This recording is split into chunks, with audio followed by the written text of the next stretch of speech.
and not part of not a work release program, but a mentorship program, you are invited to head on out to Junior Jam.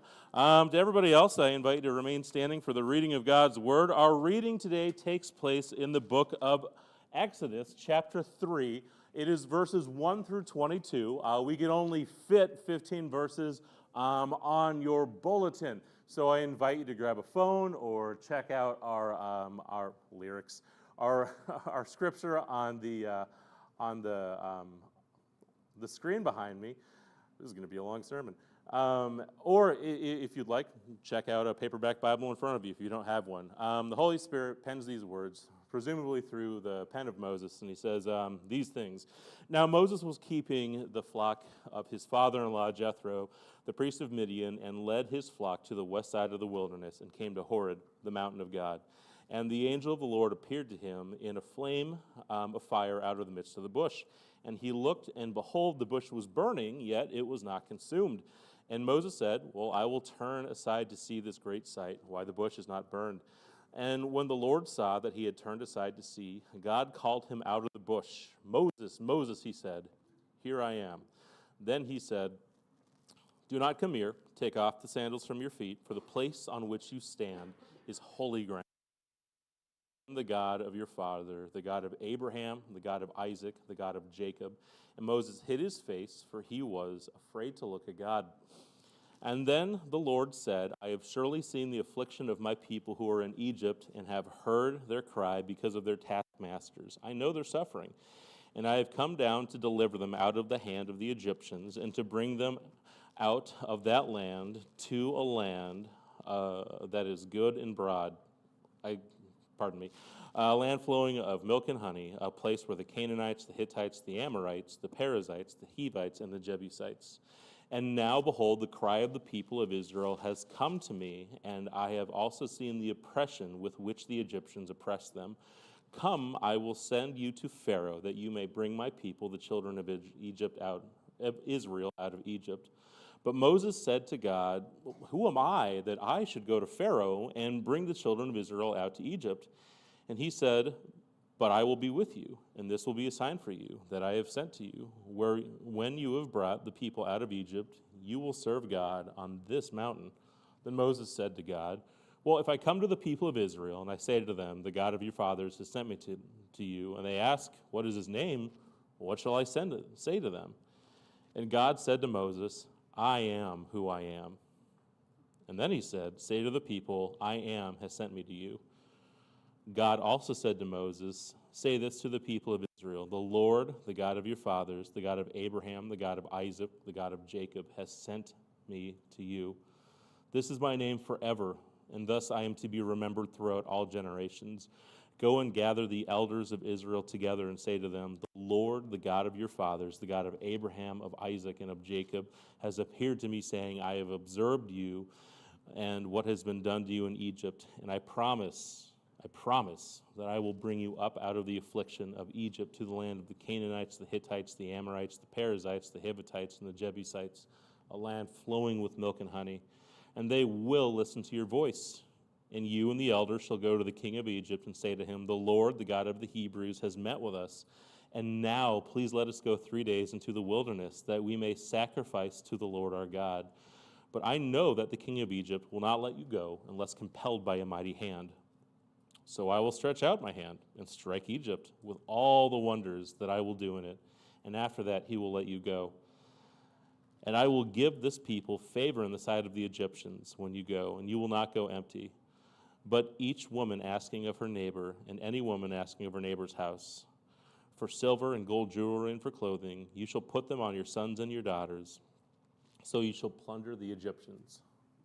Let's pray, and you may be seated. Lord, thank you for this day. Thank you for allowing us to come together and look at the supernatural aspects of the Bible. I thank you so much for the fact of miracles and you revealing yourself to us. I pray right now today, if you've not revealed yourself in a saving way to anybody here, or anybody watching online, that they become Christians, that you draw them to yourself. Lord, please help us take a look at how you reveal yourself and the fact that you have revealed yourself, and allow us to live our lives in light of that. Thank you, and I love you. In your name I pray. Amen. Thank you so much. Again, you may be seated. So we are 2 weeks into our 12-week summer series about the supernatural aspects of the Bible. And last week we talked about how you don't get a universe without a creator, right? We looked at that last week.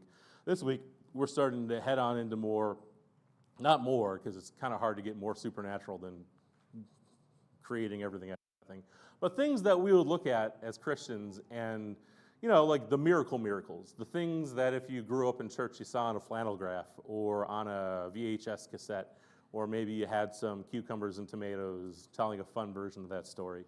And I wanted to pair the reading of Moses with the writing of a 20th century author named Richard Dawkins. He authored the book, The God Delusion, and he said the 19th century is the last time when it was possible for an educated person to admit in believing in miracles like the virgin birth without embarrassment.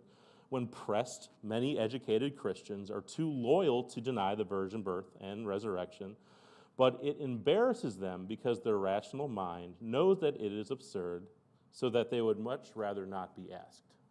So I wanted to kind of bring up this thought that's been floating around in our greater culture over the past 20 or 30 years. In the late 90s, early 2000s, there's what's known as the new atheism movement.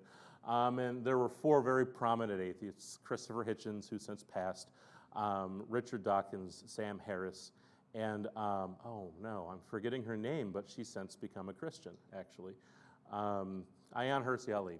And their big thing is religion. It's not just for the birds, it's dangerous.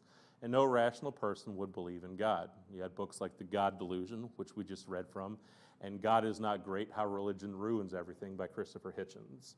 And whether we know it or not, this is the cultural water that we've swam in, and many of us, myself included, if I'm being honest, not take issue with this, but kind of agree with it. I'm not embarrassed about the resurrection of Jesus Christ, for sure. I'm not embarrassed about the incarnation of Jesus or the virgin birth, but when we look at things like miracles in the Old Testament, sadly, in the past, I have gotten fuzzy. There's been plenty of preachers who've looked at the passage and they'll say things like, it's not that the bush was burning, it's that the sun was setting behind it and it looked like a burning bush. So it wasn't actually a miracle. We're still cool. Please let us sit at your table, cool non-believers, right? This was so widespread that actually a couple of weeks ago, there was a well-known pastor, this year, who said there's only two miracles that you need to believe in order to become a Christian. You need to believe in the creation of the world and the resurrection of Jesus Christ. So that lets you off the hook from everything like this.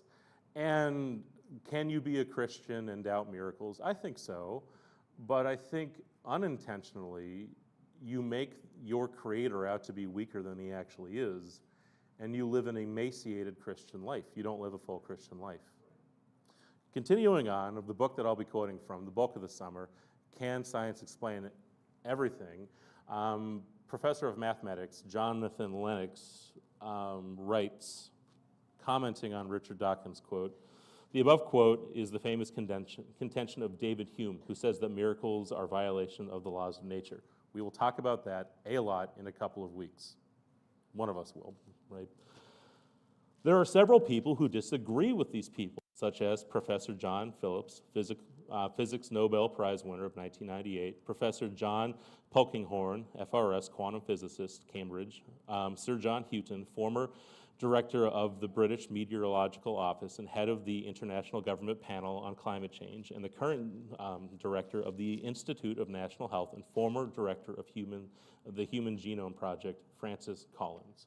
So what he does, and I think he's a writer than the pastor that will not be named, is he says, of course there are miracles, and there are plenty of intelligent people who believe in science who also believe in miracles.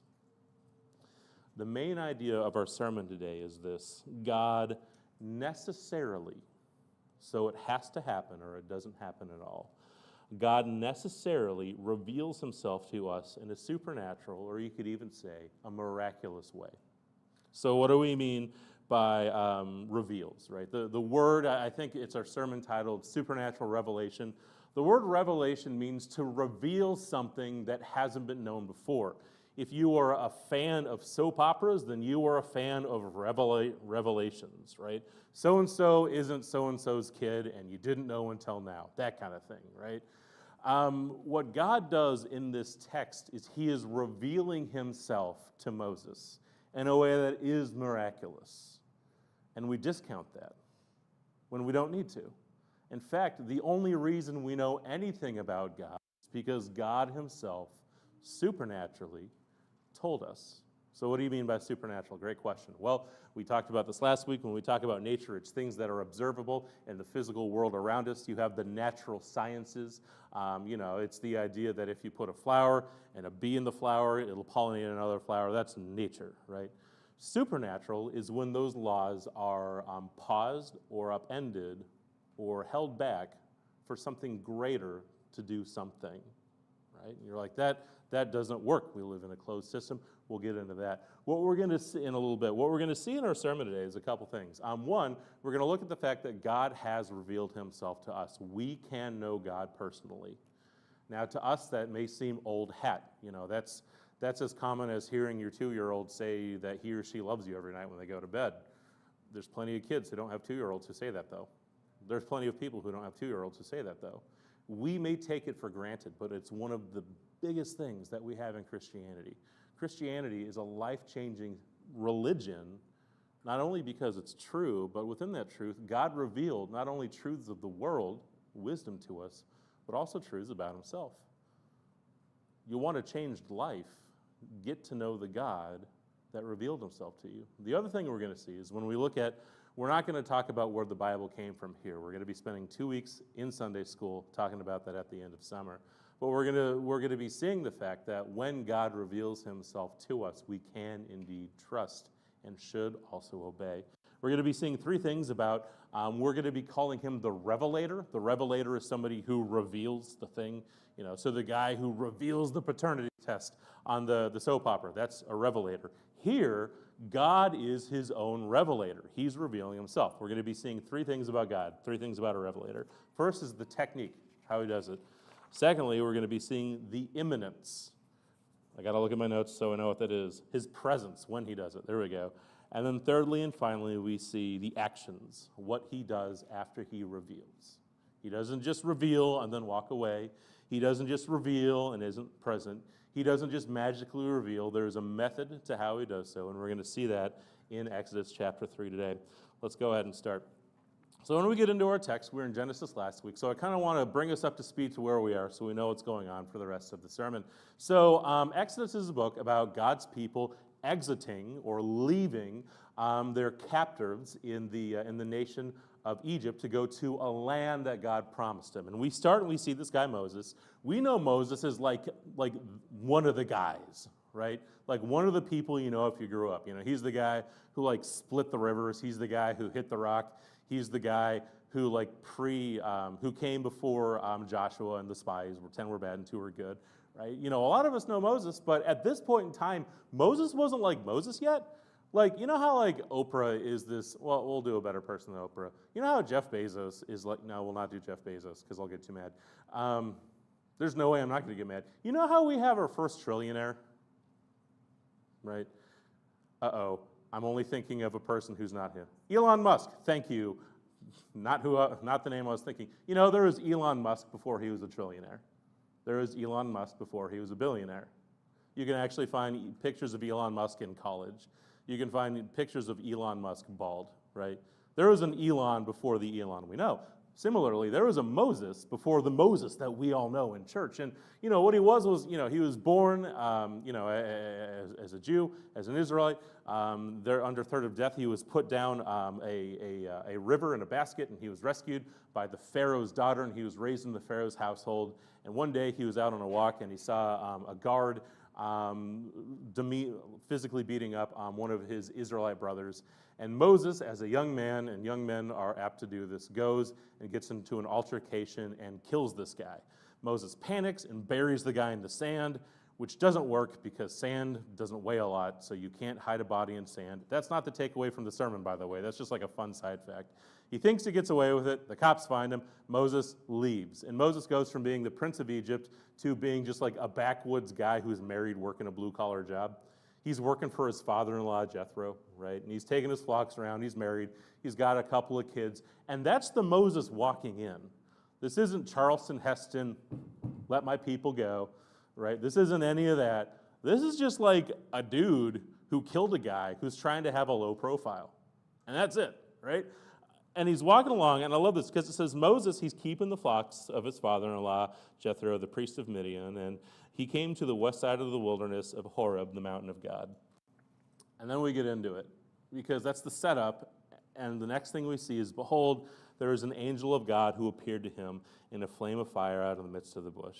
You know, we talk about angels, we're going to talk a lot about it, but we're going to talk minimally about it here. When we talk about angels, most of the time you see the word angel in the Bible, it's talking about a messenger, right? Somebody who conveys the message from one person to another. We'll see this throughout the series. The Lord has an entire angelic host, her army, right? But oftentimes, especially in the Old Testament, angels will appear as men or as terrifying things that we can't fully comprehend with our minds to relay a message, right? And there is an angel there. A lot of scholars will think that it's the Lord giving a message because the conversation between Moses and the Lord, it's between him and the Lord. It's not him and the angel, right? But this angel shows up, and we see this thing, this miracle. He goes over, and he sees this burning bush, right? And look at how it's described, right? It says he looked, and behold, the bush was burning, yet it was not consumed. And Moses does like, I think, what most of us would do. He goes, I will turn aside to see this great sight, why the bush is not burned. And like we know he was still the prince of Egypt because he didn't use the word like y'all, you know, even though he was living backwoods, he wasn't backwoods, right? And what happens is we see this miracle here. Miracles are really important because it's this idea of the supernatural entering into our world. You know, we know about different like fire temperatures. Like y'all ever do that thing when you're a kid, and kids don't do this, where you pour like rubbing alcohol in your hand? And you light it on fire, and you're fine, but does anybody know what I'm talking about, right? Yeah, you're like, our pastor was one of those kids. Yeah, I was, right? Don't do that, children. But what happens is, it's not that. There's not like a scientific explanation to explain why this is. A lot of times critiques against the Bible were like, well, they didn't know any better, right?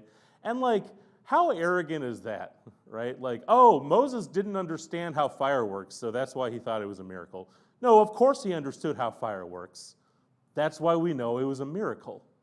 And we'll talk about this when we talk about the resurrection. You know, people didn't come back from the dead. That's why the resurrection of Jesus was a really big deal. And what happens, you're like, well, how does that work? And here's the best way I can try and describe it, right? Once again, for more details, check out the book, Can Science Explain Everything by John Lennox. But the idea is that when you look at laws of nature, you know, laws were given and put by the Lord. And the Lord is able to bend those because he created them. We're going to talk about this towards the end of the sermon, but the Lord is wholly other. And when miracles happen, it's him coming in and directly interacting with us in this world. Think of it this way. Think of a computer program where the computer programmer who made it runs like a debug code. That is upending the laws, quotes, or the rules of whatever that program is. But is that program creator allowed to do that? Well, yeah. Is he able to do that? Yes. The answer is yes right now, buddy, right? Yeah. Does he do that? Yes. In fact, we're going to see examples of that in recent history as we go throughout the summer. And what happens is there's this miraculous thing that happens, and Moses stops and he turns and he walks over, and here's what God does. The miracle is not the miracle here, like it is, but there's a bigger one. God does this whole thing to get his attention. He didn't do it for applause. He didn't do it for anything. You go back to it says, and when the Lord saw that Moses had turned aside, he said, Moses, Moses. And then Moses said, here I am. Do not come near. Take your sandals off your feet, for the place you're standing on is holy ground. So we're going to talk about this. This is really cool. A lot of times we associate the word holy with like doing right things, you know, holiness and righteousness, right? You know, our God is holy, and he is. But what that word holy means, both Kud in the Old Testament and Hagios in the New Testament, it doesn't mean morally upright. That's righteous. It means separated. That means apart from. As Christians, we're called to be holy people. That means that we're supposed to be apart from the world around us somehow. You're like, Larry, I can't afford, 25 acres in Pennsylvania. Yeah, Paul says live in the world, but not of the world. Our lives should look differently because we are set apart. We are holy people. Now, this is a really cool thing about God. God created everything out of nothing. And what we learn in the Bible is God, the substance of God. You guys ever wonder what God's like made out of? Right? God is a spirit, right? So the entire physical world we inhabit, he is completely other, completely separated, completely holy from that word. The word that we could use is transcendent. You guys ever, the last time this happened to me was at a restaurant. You ever have like a meal or listen to a song and it just elicits a response in you that gives you a feeling of something that more than what's just around you?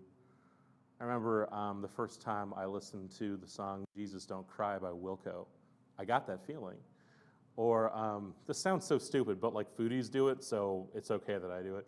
I had a really good sub sandwich at DeBilla's like a month ago, and like there was just that feeling, right? And we've all had that somewhere, where there's the first time you see your kid, or laying your son or your daughter on your chest for the first time, or a sunset, or the idea of romance, right? There's this echo of the other that is in that thing, and God is that echo. God is that other. That's the miracle. People get tripped up on a bush not catching on fire. Here's an immaterial being who created us, condescending, speaking through that bush to tell us about himself. That is the technique of our Creator. That is supernatural. We'll get into this by the end of the summer, but the reason we have a Bible, that is supernatural. What does God do? I think he does, or pardon me, what does God do? What does Moses do? I think he does the right thing here, because he goes over, and Moses, he hid his face, for he was afraid to look at God. Why would Moses be like that? It's really simple, right? Because Moses had never seen anything like that before, and he was scared to death. A lot of times when we go through the Bible, there's this talk of fearing God, and that's reverence. And we have, well, you know what, I'm projecting. I have a hard time with that. I'm not morally opposed to it, but how would I be fearful of God? And I think part of that is just because, like, I grew up with, the T-shirts, Jesus is my homeboy, and a really low view of the creator of the universe. The reality of the matter is, like, while Jesus is a friend of sinners, that's not his defining characteristic. The fact is, he is completely other, and without him, I am nothing, right?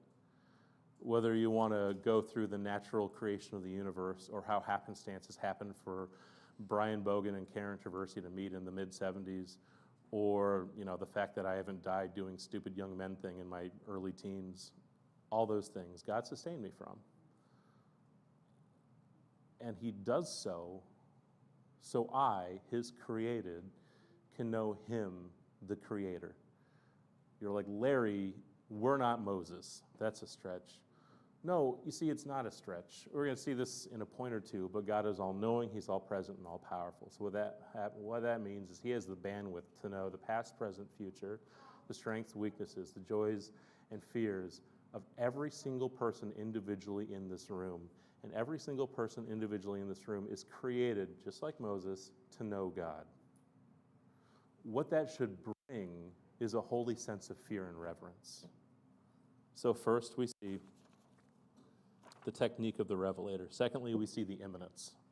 So we'll move on, and what I love is the next chapter and a half. We're not doing all of chapter 4, where God kind of loses his patience with Moses, but we're doing the back half of chapter 3, and it's all a conversation, the creator and the created, and God starts, and I love this because he reveals himself, and this is where we start learning about God's character. God's telling Moses about himself to Moses, and we are privy to that conversation. And what's the first thing that God says? He says, I have seen the affliction of my people. That's not what he says. He says, I have surely seen the affliction of my people in Egypt.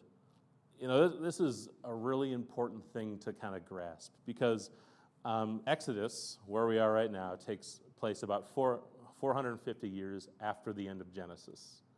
Let me get you caught up on Israel. What's going on with the Israelite people? We know about Moses, the cop killer who's hiding out in the wilderness, working for his father-in-law. What about the people that he came from? So what happened was, back in, we'll get to that in a minute. What happened was back in Genesis, there were the patriarchs, and that doesn't have the political weight that it did now. Like, when you think of Bible patriarchs, don't think the thing that everyone's mad at today. Two different things.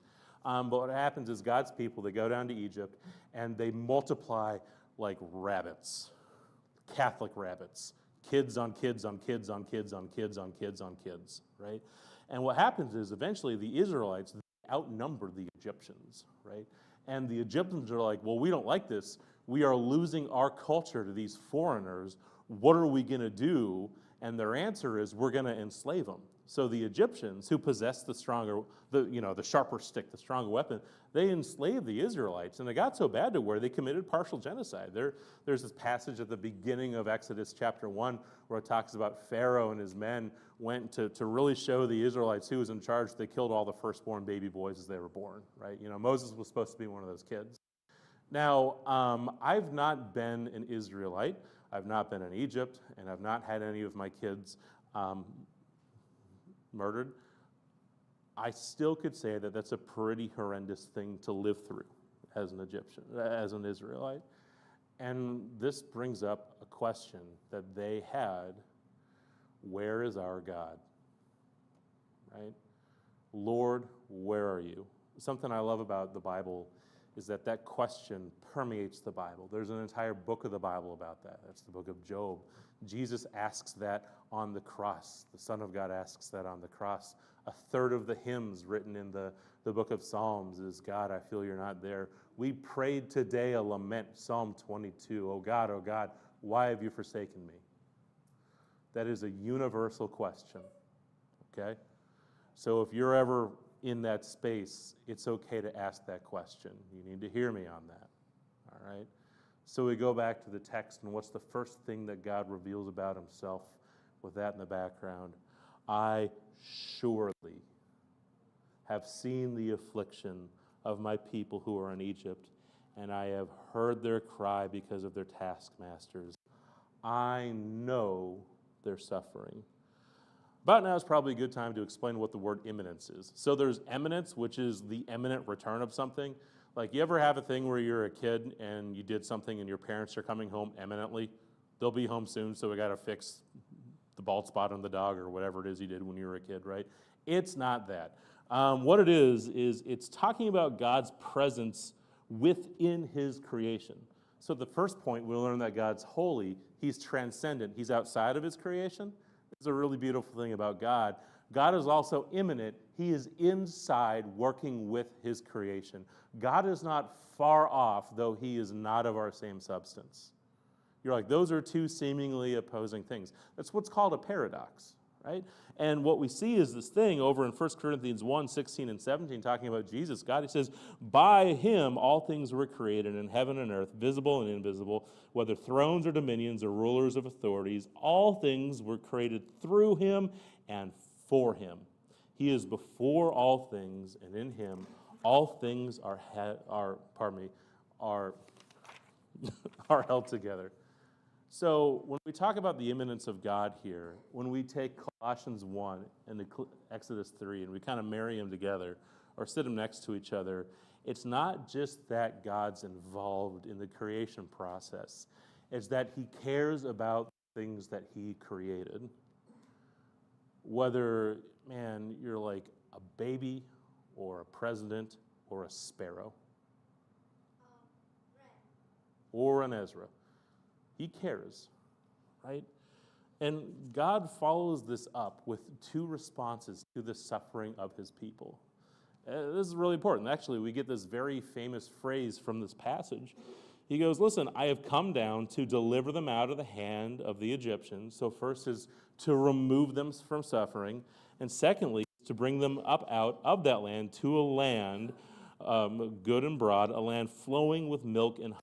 And you're like, what? That doesn't make any sense. That would be a really gross place to live.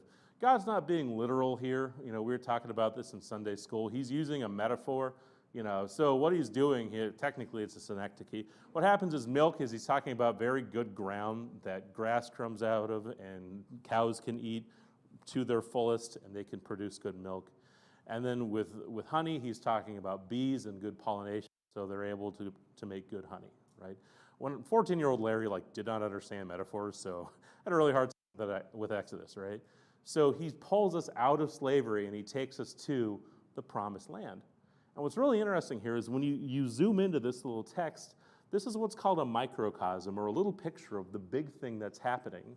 Because what happens is we as people, ultimately, we're slaves. Well, to what? To a lot of things. To culture, to our own vices, to sin, to our generation, to where we live. And what God does is he created us not to live that way or to be that way or to wallow in that. He created us to live in the promised land. Well, what's the promised land, right? What is it, Park Heights Baptist Church? I mean, temporarily, I think so, but I love it here, right? It's his presence. And here's this really cool thing that's practical. I think today, two really big important pieces of our culture are autonomy, no one tells me what to do, and agency. I'm able to do the thing that I want to do, right? Don't tell me what to do with my body. And then I'm like, no, Ezra, go to bed. How did you learn that phrase, right? Put your body in the bed, go to sleep, right? That thing, right? And that's not meant to be a political statement, hear me on that, right? And what happens is, I think a lot of times we think our autonomy and our agency are gonna save us. So we're gonna knuckle down and do the best we can. I'm gonna get the best education I can. Or if I can get enough signatures, then we can get this thing on the ballot and we can save the world, right? And what happens is, and this is what your 30s are, spoiler, you learn that your autonomy and agency don't really do a whole lot, right? You eventually learn where your shoes come from and give up. Think about it, it's the sad thing, right? What happens is, what we want to do is when we look at God, he has the ability, the agency to do things that we wish we could do and can't. I don't know of people who don't want to change, right? I saw this, we're not going to get into that illustration, but people want change, and it's the Lord who has the ability to bring change. Why? Because he's the one who has the agency. So you're like, Larry, that just means we give up and sing Kumbaya and pray? No, it does not, because ultimately the church, Christians, we are the hands and feet of Jesus Christ, and we are the ones who get to enact change in the world. But ultimately, if the Lord's the one bringing the change, and the Lord's the one bringing the progress, and the Lord's bringing what's good, who do you think we should loop into our lives? Well, the Lord, right? I think a couple of weeks ago we talked about that thing where the idea of sin going generation to generation and generation. A grandfather's an alcoholic, so his son's going to struggle with alcoholism, and his grandson's going to struggle with alcoholism. And it goes all the way down. You can do that with a lot of sins, and more often than not, the thing that breaks that family tradition. Shout out to Hank Williams Jr. It's the Lord. And what we see is when you go all the way through the book of Exodus and then the end of the Pentateuch, they eventually get to the promised land, right? And you're like, Larry, is there hope for me? Yeah. Let me read this passage. It's one of my favorite ones. It's in Philippians, about Jesus and his agency. It says, have this mind among yourselves, which is yours in Christ Jesus, though he was the form of God, did not count equality with God a thing to be grasped, but he emptied himself, taking on the form of a servant, being born in the likeness of men, being found in human form, from transcendent to immanent.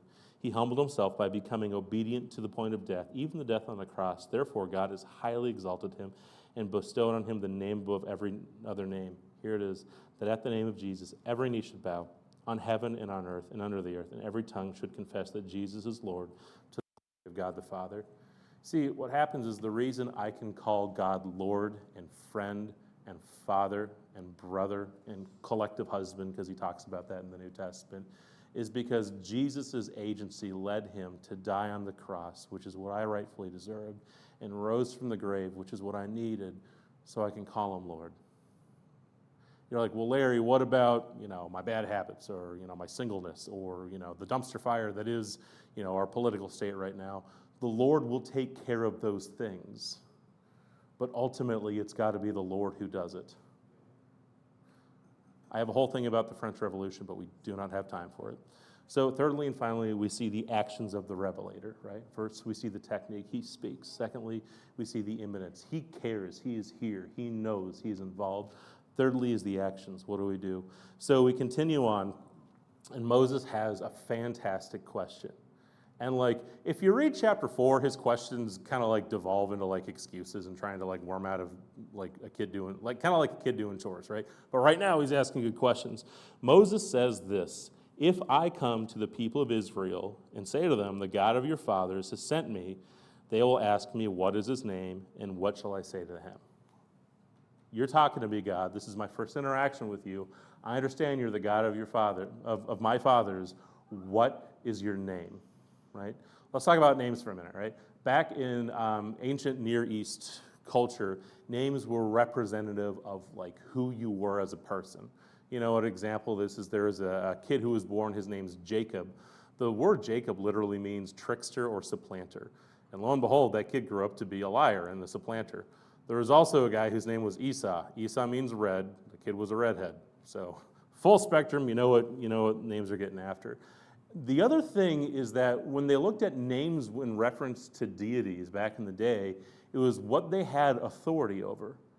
So like back in the day when they had not monotheism, but polytheism, many different gods, gods had different authority over different things. People paid a lot of attention to Baal because Baal had authority over, I always think of it bales of hay. That's not what Baal means though. Over like crops and stuff, right? You know, you go to Roman culture, and Aphrodite's had, that was a good joke, and Aphrodite's had authority over kid having. Fertility, there we go, thanks. And all that stuff, right? You know, Aphrodite's had nothing to do with Baal. So God, what do you have authority over? And God doesn't answer his question directly. He says, I am that I am, or I am what I am. What does that mean? This is important. God has no before and after. There's not a before God and an after God. One of the questions I get asked periodically as a youth pastor when I was a youth pastor is, how did God come to be, or who created God? God is uncreated. He never was. He never will be. He always is. And you're like, that doesn't track. That's because we're finite beings.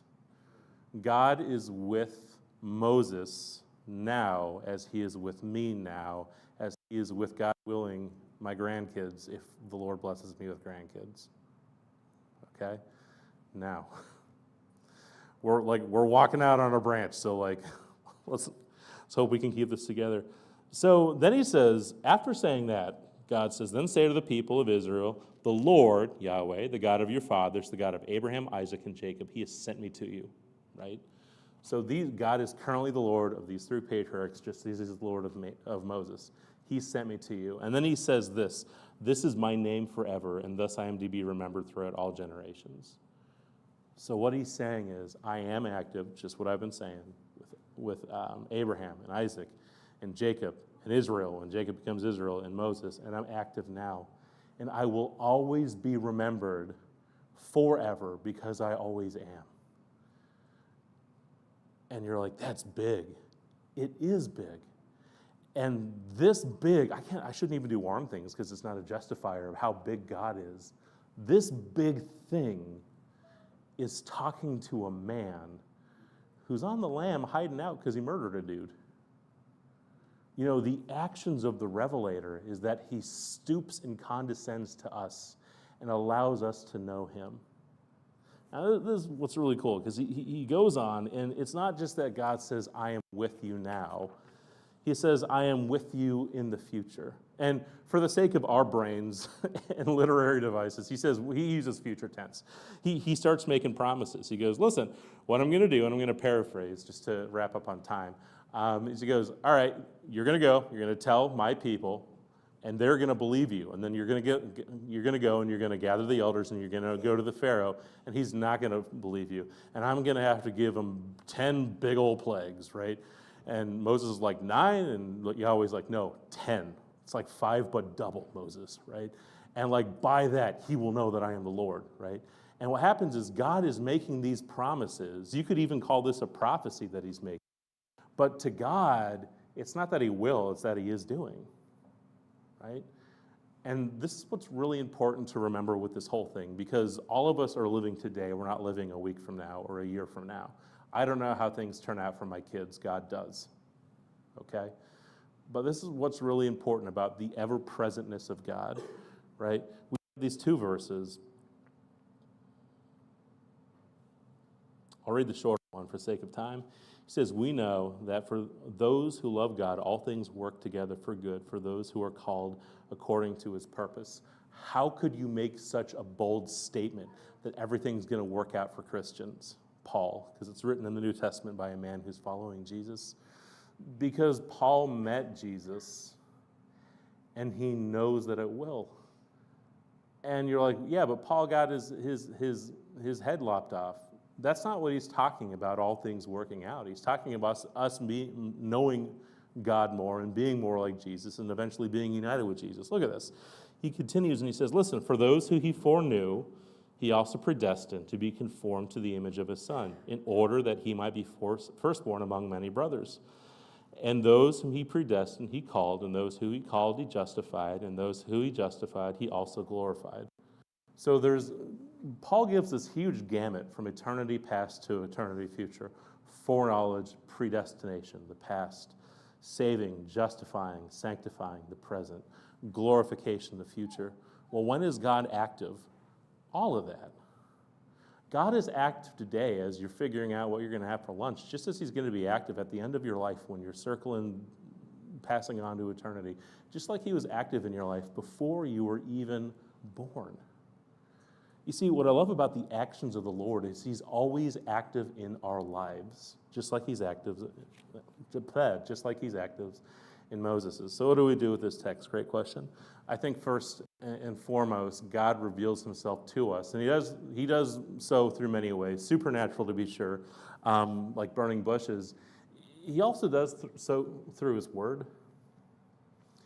There's a thing we do, I think, periodically, where we ask for a sign from God, and he gives signs to be sure, but one time I heard a spoken word artist say, we're holding God's diary looking for signs.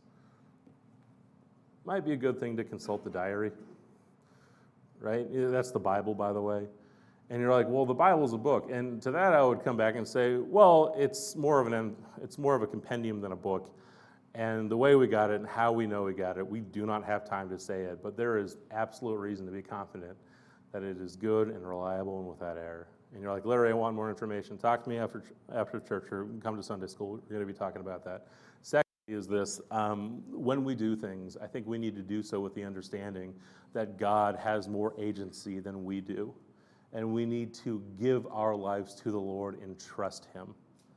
Trust is a hard thing. We live at a time where trust amongst all institutions, save the fire department, is like at an all-time low.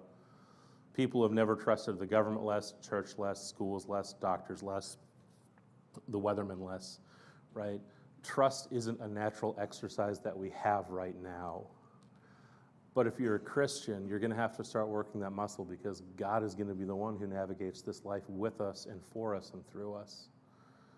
Thirdly and finally, talking about an agency, the change that we want to see, let me appeal to you this way. Thusly, when you look at how you want things to be, what I would really recommend is tempering them to what the Lord wants as well, his ideals. I think a lot of times Christians and churches in particular get in trouble because we paint a very specific picture of success that looks nothing like the character of God that's revealed in the Bible. And then we'll pursue that as Christians for 20, 30, 40, 50 years, and then God just comes over to our house of cards and kicks it over. Well, why? Because it's not like him. If we're going to do the Christian thing, let's build our lives like him. If we're going to say we're Christ followers, let's follow Jesus Christ. And let's pray. Lord, thank you for this day. Thank you for letting us come together and worship you. Thank you for the fact that you've revealed yourself to us supernaturally through miraculous means. Thank you for the fact that, God, that I can trust in you as a supernatural entity, an entirely other entity, a transcendent and holy entity that cares about me and is immanent in my life and cares about my life. You care about what I'm going to eat today. You care about what I'm going to do this afternoon. And you care about how I live my life. Lord, I pray right now that our church members get that, God, because it's a big truth to get. Lord, please bless us today. Thank you, and I love you.